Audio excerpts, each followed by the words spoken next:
Boa noite, meus amigos do mergulho. Aqui Bruno Pegoraro, mais uma vez no nosso canal falando sobre mergulho. Hoje, dia 11 de junho, dia de nascimento de Jacques Cousteau, criador do equipamento do mergulho autônomo. E nessa data tão importante para o mundo do mergulho, hoje teremos uma conversa com a médica Caroline Schmidt, que é especialista em medicina hiperbárica e falará aqui com a gente sobre... Vamos convidar a Carol. Boa noite, Carol! Boa noite! Tudo bem? Tudo bem? E aí? Tudo certinho. Obrigada aí pelo convite, Bruno. Um prazer participar aí com vocês. Imagine, obrigado você por aceitar dispensar um pouquinho do seu tempo aí com a gente, conversar um pouquinho sobre temas gerais de interesse dos mergulhadores, viu, Carol? Falar sobre mergulho sempre é uma delícia, né? Claro. Nessa época agora de lives, de muita informação, de tudo digital, também é a hora que a gente relaxa um pouquinho de falar de coisas gostosas, né? É verdade, não dá só para ficar falando de doença, né? Vamos falar de coisas que nos dá prazer também. Exatamente.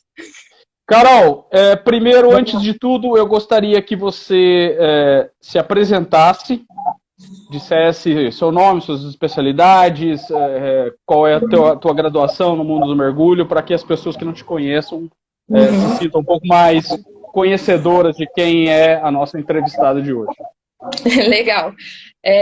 Então, né, o Bruno já me apresentou, eu sou a Caroline Schmidt, tenho 32 anos, sou médica formada pela PUC aqui do Paraná, terminei minha graduação em 2014 e trabalho com medicina hiperbárica já há 3 anos.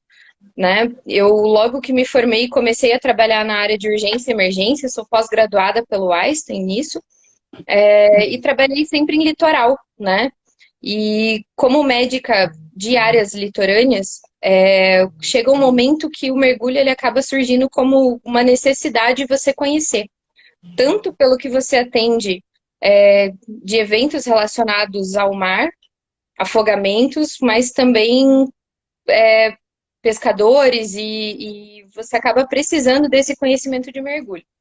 Nesse momento, eu já tinha algum contato com mergulho e, para mim, o meu início na carreira do mergulho foi desastroso. Eu fui...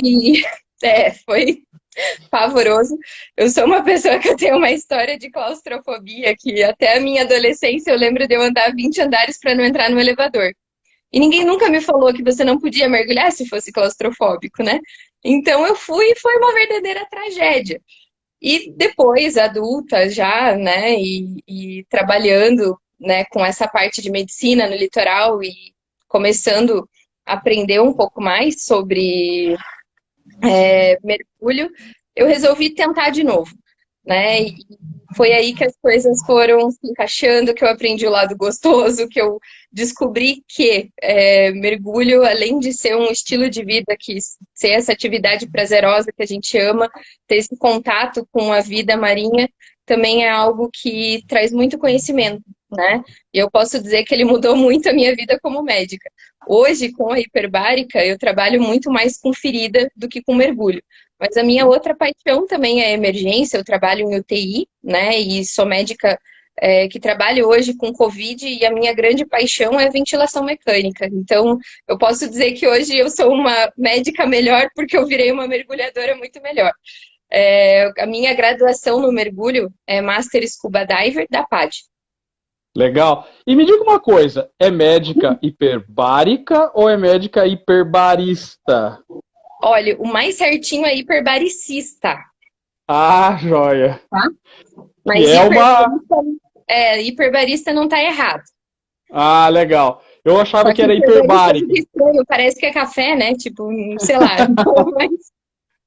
Mas beleza.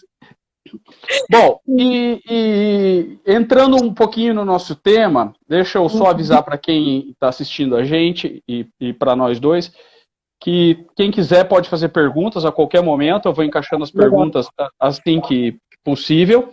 E nosso tempo tem que ser de exatamente 1 hora, porque a partir disso o Instagram corta a nossa live, tá? Então são só essas as 2 regras que nós temos aí para nossa live. Bom, primeiro eu queria saber o seguinte: homens e mulheres têm, isso é um fato, diferenças fisiológicas.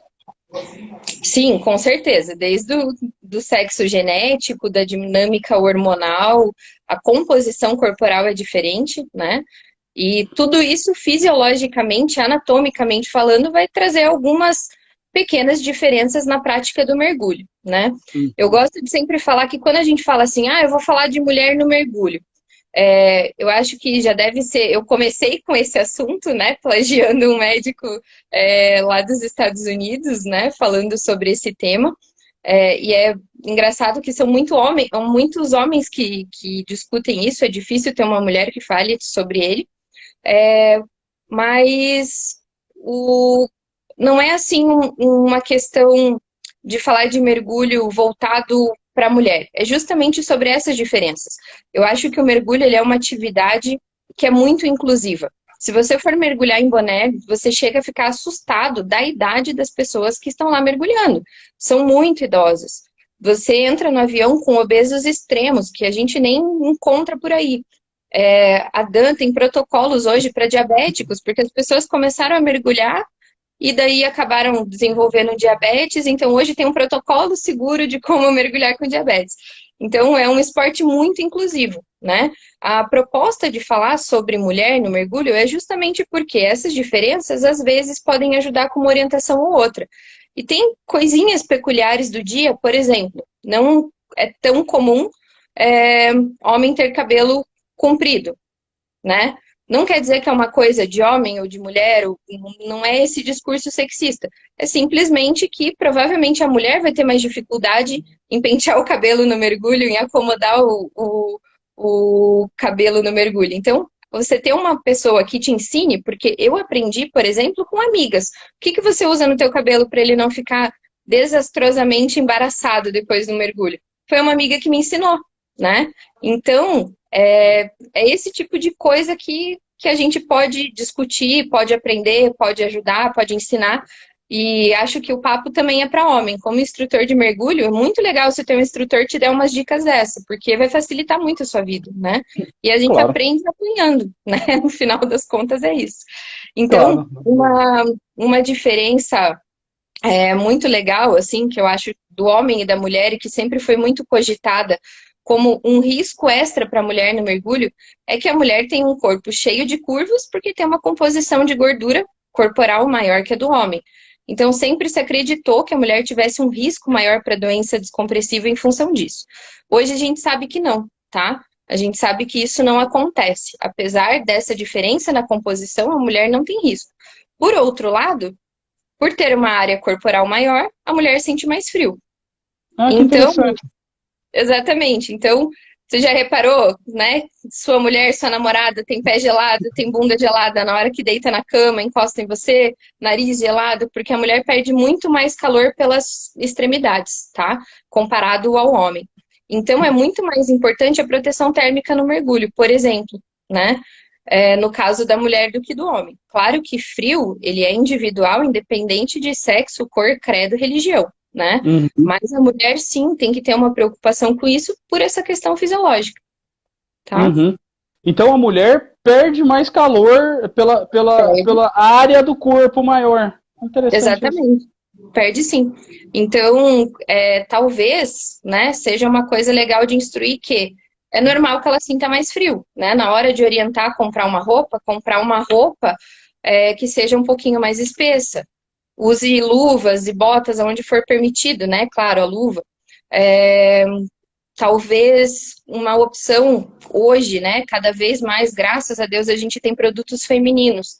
Porque também, diante das curvas, nem sempre é fácil encontrar uma roupa que sirva adequadamente. Se ela não é adequada no corpo da mulher, vai entrar muito mais água. Então, é natural que a pessoa sinta mais frio. Eu tenho amigas que são extremamente magrinhas. Até a Gabi falou ali, meus brothers, oi Gabi. A Thalita, não sei se ela tá aí, mas a Thalita foi uma pessoa que eu conheço, uma das mulheres que mais provou roupa de mergulho, né? Porque realmente fica sobrando, entra água, passa frio, então é difícil de assentar, né? A gente tem Mas quadril, a gente tem busto, então tudo isso tem que ficar é, justo. hoje já tem, né, os cortes de roupa já com o formato da roupa do corpo feminino, né? Já Sim. se encontra no mercado com mais facilidade, né? Sim, hoje já se encontra com mais facilidade, mas é uma coisa recente, né? Eu comecei a Uhum, mergulhar em uns 4, 5 anos, dificilmente você encontrava algo colorido e algo feminino, né? E o que uhum, tinha era mais ou menos assim, masculino, feminino era roxinho, né? E quase igual. Hoje já não. Hoje a gente já vê roupas assim modeladas para o corpo feminino, com tecidos elásticos, por exemplo, na região das mamas, para que você tenha essa proteção térmica melhor, né? Essa adequação uhum, maior, uhum. né? Então não é uma questão estética, é uma questão de realmente proteção térmica, né? É uma É questão de proteção necessidade. térmica, né? Claro que a gente pode, né? A Gabi acabou de falar, ter tudo pink, né? Como eu Claro. tenho, que é uma questão estética, mas tem uma questão técnica importante, tá? E cada dia a gente vê mais marcas, mais empresas aí trazendo isso para nós. Uhum, E eu até já comentei anteriormente numa outra live, que aí é um elogio que eu faço à indústria do mergulho, que a minha nadadeira Pink, ela custa exatamente o mesmo que a nadadeira do Rei, que é o mesmo modelo, só muda a cor. Porque normalmente, quando a gente vê assim, artigos para mulher que tem cores diferenciadas, cores customizadas, é sempre tudo mais caro. No mergulho, a gente ainda tem alguma restrição, mas o que está chegando no mesmo preço, né? Então, isso acho que é uma coisa uhum, legal. A gente não uhum. paga mais caro por pagar algo feminino. Eu acho que isso Entendi. também é importante, né? Não há dúvida. E entrando em uma outra seara, porque algo que aflige todas as mulheres é a questão do ciclo menstrual. Sim. É um problema para a mulher? Algum impedimento de mergulhar menstruada? Problema de absorvente interno? Como é que funciona isso? Porque a gente sempre tem que lembrar que a gente está indo para ambientes extremos, né? Que é ambiente de superpressão, ambiente hiperbárico, que não é a superfície. Então, como é que isso tudo funciona? A higiene íntima, né, o cuidado ginecológico da mulher sempre é uma preocupação no dia a dia da vida feminina, né? Nós temos órgãos mais internos, então a nossa anatomia demanda um pouco mais de cuidado, né? No mergulho não é diferente, né? Uma mulher que fique com um biquíni molhado por algumas horas, ela pode ter infecção fúngica, por exemplo, isso é muito comum, né? Então, é, a questão do ciclo menstrual. Tem mulheres que têm muita TPM, tem mulheres que têm muitos sintomas enquanto menstruadas, e isso dificulta até a qualidade de vida, né? Para o mergulho, o que é importante a gente saber? E isso é uma orientação que vem até da medicina do esporte, né? Eu estou me apropriando aqui de uma situação, mas que não é diferente. O momento da menstruação, ela é um momento de descanso, vamos dizer assim. É aquele momento em que eu não preciso ficar de repouso, mas é o momento em que o meu mergulho vai ser mais conservador, tá? Todos os estudos, eles dizem que a mulher pode estar mais suscetível a DD na primeira semana do ciclo. Então, justamente é quando ela está menstruada. Porque a variação de hormonal é imprevisível e muda muito de pessoa para pessoa, né? Não tem como a gente prever isso. Mas, se você for ver assim, treino para hipertrofia, pensando numa musculação, que é uma outra situação totalmente diferente. Também é um momento em que você não vai aumentar a carga, também é um momento que você vai fazer o treino que você está mais habituado, né? Então não deixa de ser diferente. O cuidado com a menstruação no dia a dia da mergulhadora, ele mantém mais ou menos o cuidado ginecológico, né? A higiene íntima que toda mulher precisa ter no cuidado do dia a dia. Pode usar absorvente, apesar que menstruação, ela não sai na água, em contato com a água, o sangramento para, e é muito comum mulheres que fazem uma atividade física um pouco mais intensa, como as instrutoras de mergulho, quem trabalha em operações muito pesadas aí, fotógrafas, O exercício é tão intenso que muitas vezes elas param de menstruar, né? E começam a menstruar aí na semana que entra de folga, né? Então, isso é comum, mas não é por causa da exposição à pressão, é por uma adaptação hormonal, tá? E a ideia é que a gente possa usar absorventes normais, absorvente interno. Hoje se fala muito do coletor menstrual.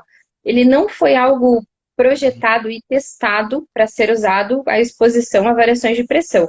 Mas os próprios fabricantes já recomendam que há muitos relatos de uso a profundidades extremas e ele foi muito bem. Então, hoje eles já trazem, né, na indicação do produto de que pode ser usado, tá? Uhum. Então o que se recomenda num período menstrual, então, é um mergulho mais conservador. Mais conservador. Isso. Uhum. Tá? Fazer um perfil mais tranquilo. A Emily fez uma pergunta, não, mas falou ali que ela menstruou amamentando. A gente já chega lá, tá, Emily? E a questão, antes disso, antes da amamentação, gravidez é um problema? Gravidez, que você sabe disso? A gravidez, na verdade, no mergulho, assim, ela não é um problema, porque ela simplesmente não deve acontecer, tá? A melhor recomendação que a gente pode dar é que não se mergulhe grávido, tá? É muito... só um pouquinho, a Gabi ali comentou algo de DIU, né? Sim. Só para aproveitar o gancho da menstruação, né? Então, o DIU também é um dispositivo que não tem interferência com variação de pressão, tá? Ele pode ser usado. Anticoncepcionais, de uma maneira geral, eles têm um risco associado a doenças cardiovasculares, trombose, no começo do uso. É maior em mais ou menos 2 anos. E é muito acentuado se a mulher fumar. Como o mergulho não combina com cigarro, então eu vou descartar isso, tá? Vou fazer de conta que não existe. Tá bom. Mas por causa da pressão, ele não é contraindicado, tá? Pode ser usado qualquer método anticoncepcional. É seguro referente ao mergulho, inclusive o DIU. Não Então, corre o risco de deslocar o DIU por conta dessa pressão? Não sei como é que exatamente a pressão atua ali dentro do útero, mas isso não é um risco. O útero a gente aprende, né? Porque, claro, quando a gente tem as nossas aulas aí de biologia na escola, a gente sempre vê um útero grávido, então tem ali o bebê com aquela cavidade cheia de líquido. A gente tem a impressão que o útero ele tem uma cavidade imensa, né? E, na verdade, ele tem o que a gente chama de cavidade virtual. A cavidade está lá, mas ele fica fechadinho o tempo todo. Então, o DIU não está solto nadando em lugar nenhum, né? Ele está ali bem acomodado, bem posicionado. Ele vai ser checado com exame de imagem depois da colocação. Então, não há risco de deslocamento por causa da variação barométrica, tá? Legal. E aí, então, agora podemos passar para a gravidez. Agora para a gravidez. A gente não sabe como que bolha flui da mãe para o bebê, né? Isso é difícil de estudar. Ninguém vai colocar uma grávida na câmara hiperbárica e ficar vendo o que acontece, né? Uma coisa absurda de se pensar. A gente olhou no passado as mulheres que engravidaram e continuaram mergulhando. E boa parte profissionais do mergulho, né? Então, a gente não sabe como que isso evolui, né? Então, a recomendação mais segura que a gente pode ter é, se está grávida, não mergulhe, tá? Mas eu mergulhei grávida. Mas agora você sabe que está grávida, não mergulhe mais, tá? Não tem assim, 1 metro é seguro. Eu já vi muito instrutor de mergulho falando assim, o bebê está protegido pela cavidade, pelo líquido amniótico. Ele pode até estar protegido contra impacto mecânico, mas a gente não sabe, ou da pressão, né, da variação barométrica, não vai apertar o bebê lá dentro nem nada, porque não tem ar, né? Mas é uma questão que a gente não sabe como que vai passar a bolha, né? Então, assim, não se deve fazer, tá? Isso é uma recomendação séria. Eu aqui, na minha sapiência relacionada a nada, eu fico imaginando que o bebê está mergulhando, né? Mas ele está mergulhando em profundidade zero, digamos, né? Quando a gente vai lá para o fundo, você está colocando um ser que não consegue equalizar o ouvido a 20 metros de profundidade, né? Eu fico imaginando isso, sei lá. O bebê, ele não tem, assim, um ar circulando pelo corpo, né? Ele não tem seio da face maduro, ele não tem pulmão expandindo. Quem faz a troca gasosa é a mãe, né? Mas a gente não sabe como que esse sangue da mãe para o bebê com bolhas, porque a gente tem formação de bolha no mergulho, a gente tem nitrogênio, né, residual. A gente não sabe como que isso acomete o bebê, tá? E hiperbárica também é uma contraindicação ao tratamento hiperbárico é a gestação, porque a gente não sabe como que isso funciona. E nessas mergulhadoras aí que continuaram mergulhando, a gente teve muitos problemas, né? Problemas que são relacionados à mortalidade infantil. Então, é bem significativo a gente proteger o bebê nesse momento aí. Tá bom. A Maria Fernanda perguntou de prótese de silicone, já chegaremos lá, Maria Fernanda. Beleza.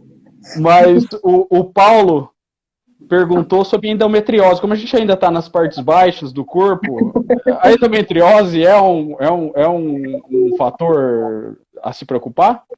A endometriose, ela vai acabar acentuando aqueles sintomas de cólica, de sangramento. Então, talvez a pessoa não se sinta bem para mergulhar. Não é um problema por causa do mergulho. Não vai piorar, melhorar, né? Isso não vai acontecer. Não é uma contraindicação ao mergulho. Mas tem que ver como que isso vai soar para a pessoa. Às vezes é muito desconfortável, tá? Mas não seria uma contraindicação. E hoje tem uma série de tratamentos aí que dá pra gente fazer, né? Então, esses tratamentos, eles são compatíveis com o mergulho. Dá pra você tomar anticoncepcional, usar um DIU, por exemplo, e mergulhar, né? E então, subindo um pouco mais no corpo, chegamos às próteses de silicone, né? Eu posso, antes da gente subir, falar de um assunto que você vai rir. Vambora, o que você quiser. Que você vai rir. Mas é que assim, depois de tanto falar de mulher e tudo mais, eu gosto de sempre trazer alguma coisa nova, né? Porque que nem a Nonô já deu um oizinho ali, a Nonô já é a quinta vez que ela me vê falando. Então, assim, acho que para quem tá me assistindo de novo, né, a Nonô, a Gabi, acho que é justo que eu traga informações novas para também valorizar esse carinho que essas pessoas têm, né? De parar um pouquinho para me ouvir. Claro. Um assunto que eu acho que é muito legal da gente falar de higiene íntima, desses cuidados aí com as partes baixas, né? Para mergulhadora técnica, né? Hoje a gente tem muitas moças aí que trabalham no mergulho científico, que fazem mergulhos bastante agressivos, exploradoras de caverna que ficam horas embaixo d'água. Então, uma coisa que eu acho legal comentar é da Pivalve, tá? Porque legal. Eu nunca vi nenhum homem ensinando a usar, né? Quem me ensinou sobre ela foi o Reinaldo.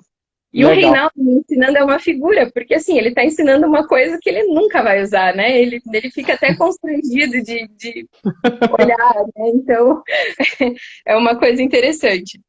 Deixa eu dar uma explicação para quem não sabe o que vem a ser isso. Veja, pessoal aí do mundo do mergulho que eventualmente não conheça roupa seca. Quando a gente está de roupa úmida, a gente diz o seguinte, que existem duas espécies de mergulhador, o que faz xixi na roupa e o que mente, né? Então na roupa úmida, essa mente, entendeu? A roupa úmida, a roupa de neoprene, não é um grande problema o xixi. Num aperto, manda ver. Depois você passa uma água e está tudo resolvido. Diferente acontece na roupa seca. A roupa seca, olha o outro mentiroso, Paulo ali. A roupa seca, ela é completamente vedada. Ela tem vedações nos pulsos e no pescoço. E essa vedação impede o contato do mergulhador com o ambiente externo.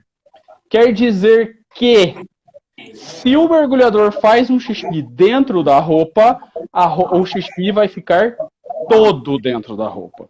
E aí vai ser um inferno para lavar e etc. Então, é realmente um problema. Como se resolveu isso de alguma maneira? Criou-se o que a gente chama de P-valve, que é a válvula do xixi.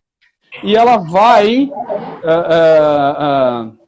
no pênis do homem, é uma espécie de uma camisinha com um caninho e sai numa válvula e essa válvula expele o xixi para fora da roupa. Na mulher, então, é isso que a Carol vai falar sobre isso agora, nesse momento. Então, dada a explicação, a Gabi é minha brother, Gabi falando que a fralda resolveria, né, Gabi? Então, como que funciona isso na exatamente Pival? isso.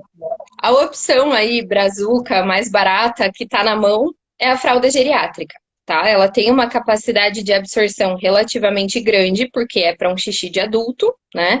É um absorvente grande, funciona, tá? Agora, lembrem-se, tem risco de fazer assadura, né? Então, o que eu sugiro?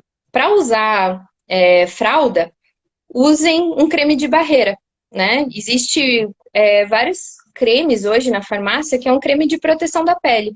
Ele não é creme de assadura, é creme de barreira o nome. Não é um creme caro, mas você passa na pele antes de colocar a fralda. A outra opção, então, seria a Pivalve. Existe um site que dá até para vocês olharem, é Xi, né? Ela em inglês, Xi-P, Xipi. Achei muito engraçado o nome desse site. Fica por volta de 120 euros a Pivalve. Então, a mulher precisa ter a área íntima totalmente depilada e vai grudar, né, com o dispositivo com uma cola chamada Urubond. No Brasil, a gente não tem Urubond. Para quem traz de fora, ela é bem barata, né? Aqui, o que eu sugiro da mesma marca que tem a maioria dos cremes de barreira, é a Coloplast, eles têm uma cola para pele de bolsa de colostomia, que é por volta de R$30. Aqui a gente poderia adaptar para esse, tá? E aí a gente acopla ela na Pivalve da roupa e pode fazer o uso normal. Importante, nas primeiras vezes que usar, mantenha a fralda, né? Porque você ainda está se adaptando. Não é uma coisa anatômica, não é uma coisa comum, tá? Mas acho que assim, nunca ninguém me falou, nunca ninguém me ensinou sobre ela. O Reinaldo morre de vergonha de me ensinar sobre a Pivalve feminina. Falei, eu tenho que falar isso para eles, porque é uma coisa inovadora, né? Se você pensar que você trabalha com mergulho, você vai fazer um mergulho de muitas horas, eu acho que é uma coisa importante, né? Não dá para fazer um mergulhão desse apertado, né? Eu tive também. Há umas 3 semanas atrás que eu estive em Curitiba, a gente fez um mergulho, eu tava de roupa seca. Eu tava mergulhando, o Brito e o... Ai, meu Deus, esqueci. Eu larguei os dois e saí da água porque eu tava quase fazendo xixi dentro da roupa seca. Então, a gente esquece que a pressão, o ambiente hiperbárico, dá essa... não sei, né? Dá essa vontade mais de fazer xixi para todos nós, né? Tanto o reflexo pela água, quanto a própria variação da bexiga com a pressão, né? E para algumas pessoas mais, né? A mulher, por uma questão educacional, ela já está acostumada na escola a ficar segurando mais o xixi, por exemplo, né? A mulher é mais difícil para ela fazer xixi, né? Ela não pode fazer xixi no meio da rua. Não que o homem possa, né? É feio, gente, não façam. Mas é uma questão cultural e educacional. Então, a nossa bexiga acaba tendo uma capacidade maior, por estímulo mesmo, né? Mas tem gente que tem muito reflexo, assim, quando entra na água dá uma vontade desesperadora. Então tem a fraldinha, mas tem a versão mais high-tech aí da Pivalve também, tá? É importante sempre proteger a pele, porque ela faz assadura e então tem que usar creme de barreira, tá? Tem que usar produto específico para isso. Vamos tentar uma hora. Eu não usei, vamos ver o que acontece. Vamos ver qual é. Então, subimos. Vamos subir agora. Prótese de silicone. Próteses, né? Eu vi, enquanto você estava falando, Bruno, de uma moça que perguntou sobre eventos vasculares. É verdade. Quando eu falei de anticoncepcional, o risco é associado ao remédio, não à exposição à pressão, tá? Quanto a isso, a gente não tem nada diagnosticado. Quem tem alguma trombose, quem tem alguma doença vascular, vai ter um tempo que não vai ser permitido o mergulho, vai fazer um tratamento com anticoagulante. Essa pessoa vai poder retornar ao mergulho, mas isso aí vai depender, vai precisar de algumas avaliações médicas, geralmente após uns 6 meses, né? E lembrando que quem usa anticoagulante pode ser só por um tempo, pode ser a vida toda. O anticoagulante não é uma contraindicação ao mergulho, mas é importante saber que se machucar, vai sangrar valendo. Se tiver algum acidente de mergulho, ele pode aumentar o risco, porque, né, usando anticoagulante, o risco de sangramento é aumentado, tá? Mas isso não quer dizer que seja uma contraindicação, tá bom? Joia. Então, falando um pouquinho aí da parte mais alta, né? Então, vamos falar de procedimentos estéticos em geral. Eu acho que um dos mais comuns, né, falando em cirurgia plástica, é o silicone, né? Então, o silicone, ele vai exigir alguns cuidados. O primeiro deles é com relação à cirurgia. Você vai precisar ficar um tempo sem mergulhar, né? E vai variar muito de como foi feito, de que tipo de prótese, de como você respondeu, de como, né, foi o pós-operatório, vai ter um cirurgião para te acompanhar. Você pode voltar a mergulhar geralmente entre 3 e 6 meses, né? E vai depender dessa avaliação e dessa liberação do seu médico. No geral, as próteses têm 2 tipos. Uma mais gelatinosa. Essa pode alterar a sua flutuabilidade, só que não é um problema porque a gente sempre checa o lastro antes de entrar no mar, né? Agora, na quarentena, quem for mergulhar, meu Deus, o tanto de lastro que eu tive que pôr, acho que eu engordei demais, gente, é outra coisa. Né? Então, a gente tá nesse efeito sanfona da comilança aí da quarentena. Apesar que o meu é desculpa, né? Eu não tô de quarentena, tô trabalhando direto. O trabalho só aumentou, né? Mas... a gente sempre vai checar, né? Então, de uma maneira geral, não vai mudar, você não vai acabar mudando o seu lastro absurdamente por isso. E as mais salinas, né, que não são tão rígidas, vamos dizer assim, elas têm uma flutuabilidade neutra. Então, não vai alterar em nada a sua flutuabilidade, trem, nada disso. Mas lembre-se que você fez uma cirurgia e aumentou o volume que você tinha no corpo. Então, tem que adequar roupa, tem que adequar equipamento, né? Você não pode pôr uma prótese e usar um colete que tem aquelas tiras aqui, né? Que fica absurdamente apertado e desconfortável, né? Então, isso tem que ser readequado. E acho legal esse comentário de equipamento, do ajuste do equipamento depois de uma plástica, pensando em, por exemplo, cirurgias de face, né? Eu recentemente fiz uma cirurgia de nariz, que não foi nem estética, foi uma cirurgia porque eu não equalizava mais. Disfarce, vou mudar de assunto. Então, essa foi uma cirurgia mais funcional do que estética. Meu nariz continua sendo de coxinha. Mas é uma cirurgia que leva pontos no septo, então ela tem uma cicatrização demorada e dolorida. Eu precisei trocar a máscara, né? Porque a máscara vai fazer uma pressão sobre o nariz, então eu tive que trocar para uma máscara mais flexível, que né, fosse mais compatível com o tipo de procedimento que eu fiz, né? A gente fala muito de cirurgia plástica, mas hoje a gente tem muito procedimento estético não tão invasivo, né? Que seriam os peelings, que são o botox, então nada disso é contraindicado no mergulho. A única coisa que a gente precisa cuidar é que depois de procedimento tem risco de infecção. Então tem que esperar pelo menos 15 dias, 20 dias, de acordo com o procedimento, para que a sua pele esteja cicatrizada, para que você não corra o risco de infeccionar, tá? Nesses mais superficiais, né? Deslocamento da prótese nunca foi documentado. Foi estudado bastante, viu? Porque acreditava-se que a prótese fosse variar e explodir com a variação barométrica, né? E isso não acontece, esse risco é praticamente nulo, tá? Praticamente nulo. Agora, o deslocamento aumenta o risco de deslocar uma prótese com um equipamento inadequado, que faça muita pressão. E aí não é nem pelo mergulho, é pela inadequação mesmo do procedimento. Tá?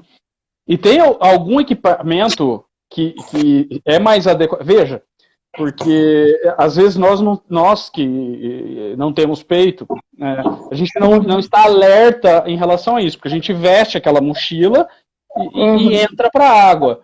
Tem algum equipamento que ajusta melhor dessa forma? Assim, Pensando em mama, eu acredito que a asa seja melhor. Mas existem muitos modelos de coletes, existem coletes femininos, né? Tem algumas marcas que ele parece um espartilho, então a pressão dele não é nada sobre mama. Então, sim. tem essa possibilidade aí. E também falando de mama, veja só, a Emily tinha feito um comentário lá em cima. A Emily ganhou o bebê faz pouco tempo e disse que mergulhou amamentando. Tem algum estudo sobre isso? Alguma indicação, contraindicação? Olha, estudo formal muito pouco, sabe? Sobre amamentação tem pouquíssimas coisas. Mas a gente sabe que depois de ganhar o bebê, se for um parto normal, a mulher pode voltar a mergulhar 21 dias depois. Mas o que a gente se preocupa com relação à mama é sobre mastite, né? Porque existe uma adaptação longa com a amamentação, vai ter fissuras no seio, né? Eventualmente pode ter alguma lesão, então o risco maior é de infecção, né? Tem mulher que né, eu tenho algumas amigas e pacientes que elas falam que tem algum desconforto, né? Considerando que é líquido, não vai variar tanto com a pressão, mas pode ter um volume maior, então tem que adequar melhor com o equipamento, tá? Joia. Eu vi que a Erika falou de prótese, tem que esperar de 3 meses, eu acho que a Erika entrou depois. A prótese, ela varia muito, vai depender do tipo de prótese, do tipo de cirurgia e da avaliação do seu cirurgião. No mínimo 3 meses, mas de modo geral são 6 meses para voltar a mergulhar. Claro que a gente adequa isso conforme a necessidade da mulher, né? Eu acredito que uma mergulhadora recreativa, turista, não vai voltar depois de um parto a mergulhar em 21 dias. Provavelmente ela vai ter uma prioridade ali de cuidar do bebê, né? Mas se a pessoa vive disso, né? Se ela é uma instrutora, se é uma mergulhadora profissional, uma fotógrafa, então às vezes a gente tem que adequar essa realidade, né? Então é seguro a partir de 21 dias. Tá? O Zacarias, acho que ele entrou depois também, e ele perguntou algo que a gente já abordou, viu, Zacarias?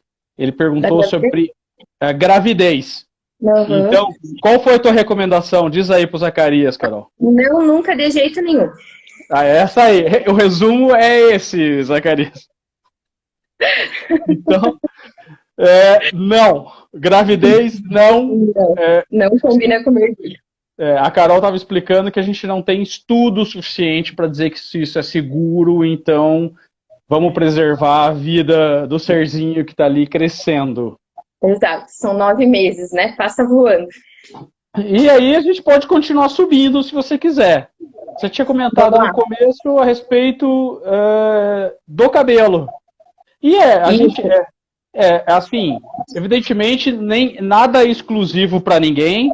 Não tem cabelo de homem, não tem cabelo de mulher, mas se você olhar e fazer uma análise numérica, existem muito mais homens de cabelo curto e muito mais mulheres de cabelo comprido.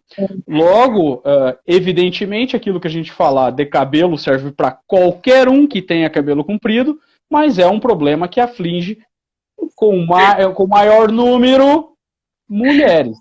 Então, ou talvez o homem, né? Porque se a mulher fica feliz com o cabelo destruído, não, né? O não me aguenta quando eu saio do mergulho. Já dizia o sábio que aquilo que atormenta... Como que é? Aquilo que atormenta metade da população gera estresse na outra metade, né? Então, gera estresse na outra metade, exatamente. É um efeito em cadeia aí, né? Eu acho que, de uma maneira geral, né, e até cultural, as mulheres têm uma preocupação um pouco maior com a estética, não que os homens não tenham, né? São preocupações que falam sobre saúde, então acho que é bacana a gente falar para todo mundo, né? Então, por exemplo, um cuidado que a gente tem que ter com a pele sempre, e isso é bom para todo mundo, né? Mas no mergulho eu acho que vale a pena a gente frisar, porque a exposição é maior. Filtro solar, isso a gente tem que usar sempre, no rosto, no pescoço, colo e dorso das mãos, né? Porque são as áreas em que a gente tem uma maior exposição solar e isso está relacionado diretamente com fotoenvelhecimento. Sem falar de câncer, né? Câncer de pele é o mais comum do mundo. Então, se a gente vai para um barco, vai mergulhar, tá na praia, a exposição vai ser grande, apesar das roupas, né? Então deixa eu só falar um negócio aí. Se é no mar, filtro solar que não cause degradação aos corais. Os corais são seres extremamente sensíveis. Então, filtro solar que não degrade os corais. Exato. E hoje, cada vez mais, a gente tem mais opções que não degradam coral, que não usam animais para testes. Então, assim, o cliente vai ditar o que o mercado vai vender, né? A gente precisa priorizar esses produtos de uma maneira geral, né? E filtro solar, principalmente, no mar, tem que cuidar do coral, tá?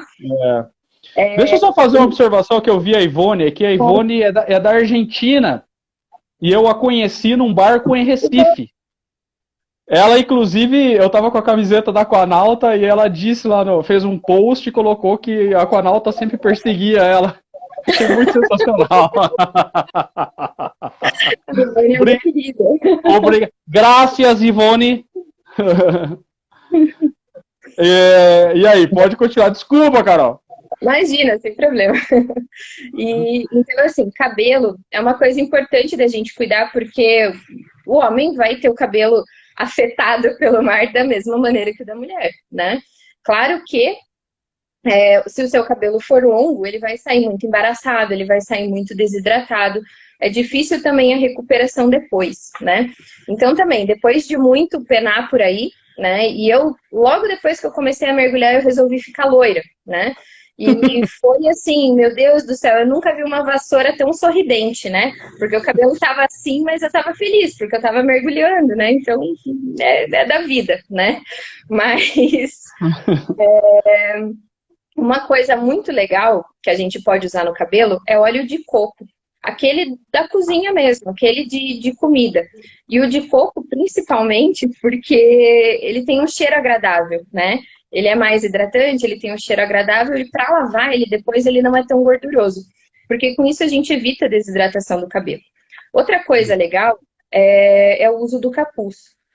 Claro que a gente usa o capuz pela exposição ao frio, mas ele também evita que o seu cabelo fique nadando muito, né? Eu, por exemplo, faço sempre tranças bem apertadas. Eu tenho amigas que têm cabelo muito comprido que usam aquelas trancinhas boxeadoras, né? Porque assim, você prende todo o cabelo. Porque o pedacinho aqui de trás que fica solto é ali que vai encher de nó.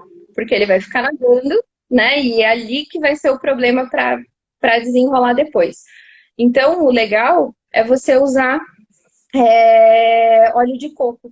É uma alternativa barata, né? Hoje ele vende em sachê, o sachê dá para uns 4 dias, mais ou menos. Fica por volta de R$2 aí, né? E é um produto vegetal, não é um produto que vai, né, prejudicar o ambiente de uma maneira geral. Cheiroso, e ele evita, então, que a gente faça essa destruição no cabelo. Depois, quando a gente lava, claro que um cabelo de mar sempre vai estar mais ressecado, né? E hoje a gente tem muito produto noturno. Existe um produto chamado Night Spa, por exemplo, de uma marca chamada Trus, que você passa ele com o cabelo seco, dorme, no dia seguinte você lava. Ele é uma hidratação. Então, às vezes, para um live aboard, que, né, não é um lugar que você quer cuidar tanto, mas ao mesmo tempo também não dá para ficar virada no que aquilo, né? Então, até porque depois, para recuperar, é muito mais difícil, né? Nossa, cabelo descolorido, então, ele já é ressecado, né? Então, correr atrás do prejuízo depois é difícil, né? Então, isso é uma dica legal também. Porque daí você dorme, no outro dia você passa óleo de coco, vai para o mar, quando você lava ele já vai estar mais hidratado, já vai estar mais fácil de cuidar. Legal. Cabelo a gente sabe o quanto que dá trabalho. Eu tenho um amigo, ele começou no mergulho, não tomou gosto, embora tenha feito o curso. E eu acho tão bonitinho, porque ele tem uma filha e o cabelo da filha dele é tão enroladinho assim, e ele passa horas penteando o cabelo dela para desembaraçar. Então a gente sabe que o cabelo comprido, e é tão bonito ver aquilo, o pai ajudando a filha a pentear o cabelo, e dá um trabalho, né? Então tem que dar uma Sim, cuidada. Agora, exatamente. quem E tem o depois cabelo é curto, difícil, né? Depois é difícil de ter ele hidratado, bonito de volta. Então, quanto mais você cuidar, mais fácil é depois para você manter, né? não, E o mar não há. vai judiar dele. O mar, o sol, o sal, né? E acho Aham. que mesmo assim vale a pena. Só a gente cuidar um pouquinho mais para facilitar a vida, né? Menos tempo penteando o cabelo, mais tempo que você pode ficar na praia tomando sol. Ah, boa! Boa! Eu acho que a conta vai ser válida. Carol, nós estamos nos nossos 15 minutos finais. Mais alguma dica, mais algum tema que você queira abordar a respeito? Olha, eu acho que eu tinha programado para falar mais ou menos isso, né? Eu vi ali que a Gabi fez uma pergunta que eu acho que passou batida. Ah, tá, tá. Eu acho que foi isso que o Igor falou, a composição corporal da mulher em relação à flutabilidade e lastro.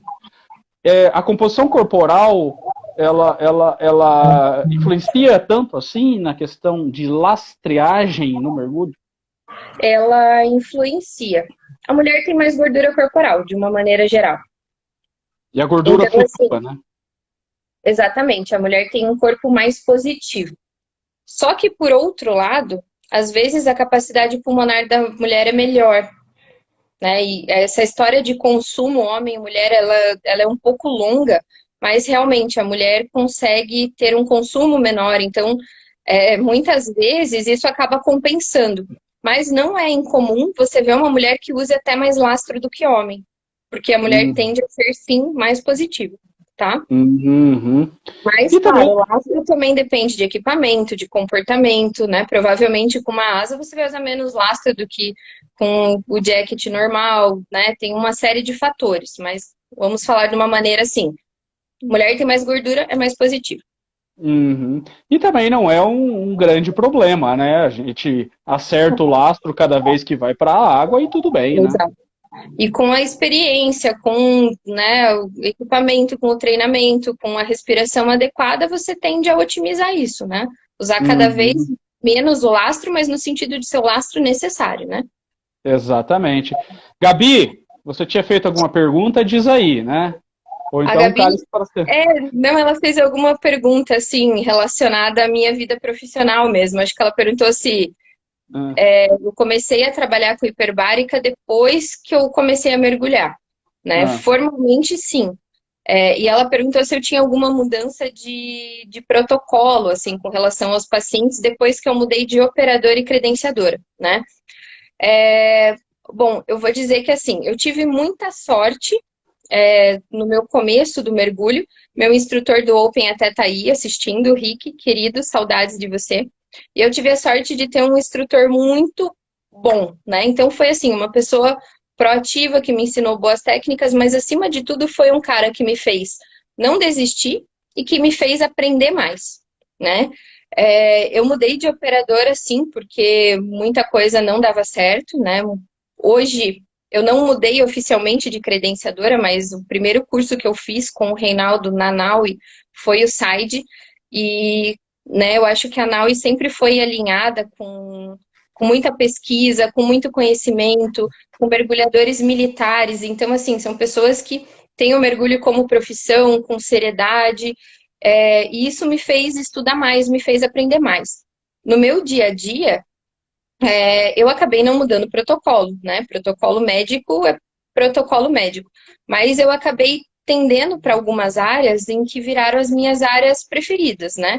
Hoje eu adoro, por exemplo, ventilação mecânica, um estudo que eu trabalho, que eu dou aula, que, né, agora com, né, a gente vivendo essa pandemia com pacientes gravíssimos aí com coronavírus, é uma coisa que me ajuda muito, facilita muito o meu dia a dia, né? E uhum. a hiperbárica, claro, me abriu horizontes porque eu gostei da hiperbárica por causa do mergulho.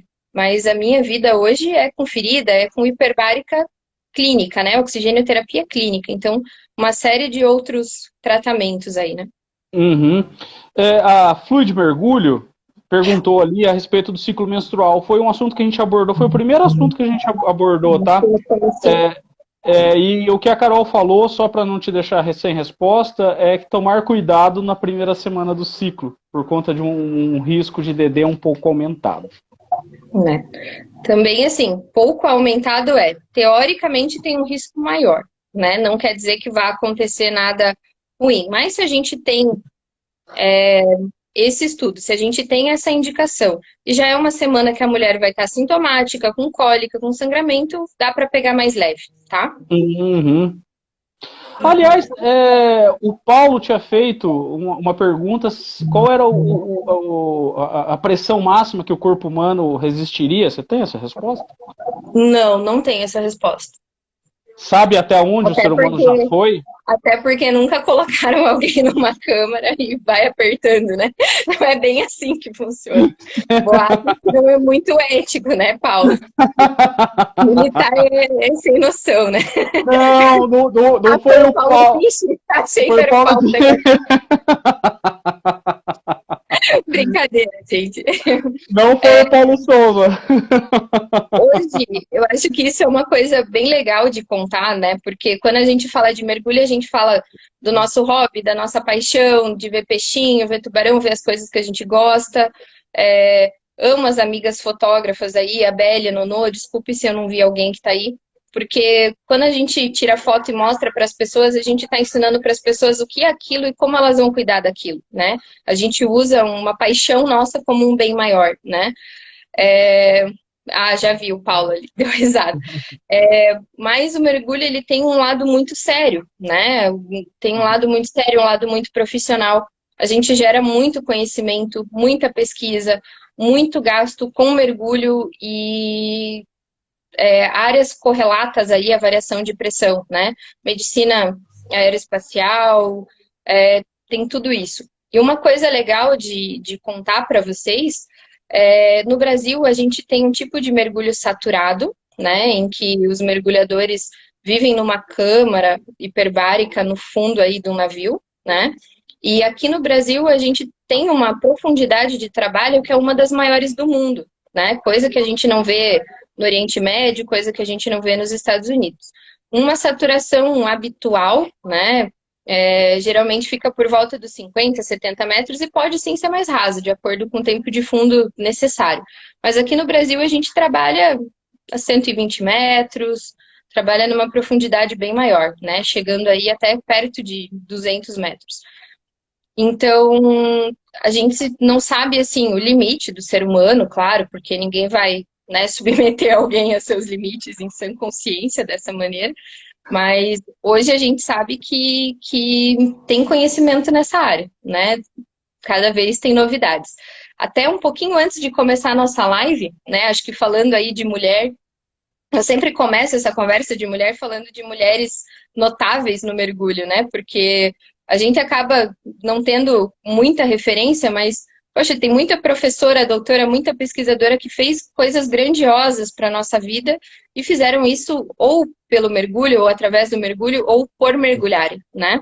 E a Fran, a menina do Gelo na Bagagem, doutora Fran, que falou semana passada na live com vocês, né? Fez uma publicação sobre a primeira mulher que fez aquele mergulho lá nas Fossas Marianas, de 11 mil metros, né? Claro que foi dentro do submarino, né? Mas, assim, é uma coisa muito inovadora, né?